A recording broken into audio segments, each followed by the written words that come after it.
इस गरीब की क्या हालत बना दिया है आपने। क्या था क्या हो गया।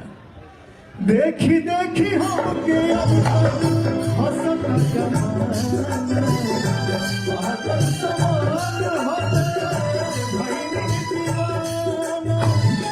क्या बात है। ओह, यही सच्चाई है। देखी देखी हमके हसत जमाना,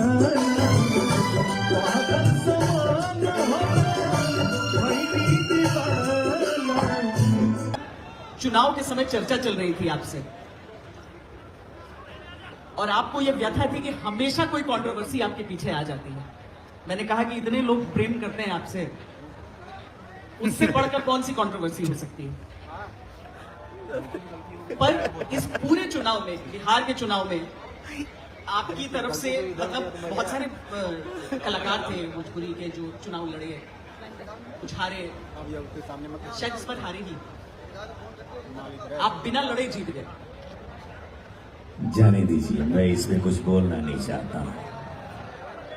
इसको थोड़ा पीछे ना विराम दे दीजिए।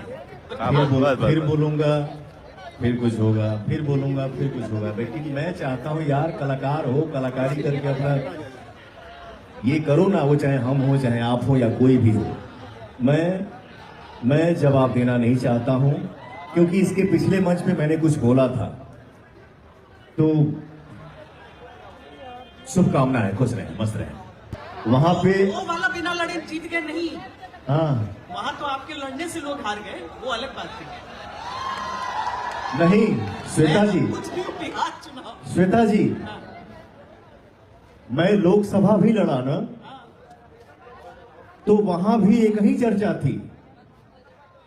जब किसी ने टोन मारा तो हमारे जनता के बीच से आवाज आया कि पवन न, पवनवा न, पवन सिंह न, मेरा बेटा न, मेरा भाई न। ऐसा चुनाव लड़ा है ना कि तुम्हारी जीत की चर्चा से ज्यादा चर्चा पवन सिंह। तो मेरा ये हमेशा से कोशिश रहा है और आगे भी रहेगा कि हम अपने भोजपुरी को ऐसा बनाएं कि दुनिया के किसी भी कोने में हम बैठे तो गर्व से कोई कहे कि हाँ, यहां भोजपुरी आके बैठा है। और कभी कभी कोई होता है ना कि भोजपुरी में काम करे के बाद नहीं, लेकिन आज के डेट में आप सब भाइयों ने ऐसा माहौल बना दिया है इस भाई के लिए कि आज के डेट में जब कहा जा रहा है ना कि भोजपुरी में शूट करना है, क्वेश्चन किसके साथ? पवन सिंह के साथ। ओके।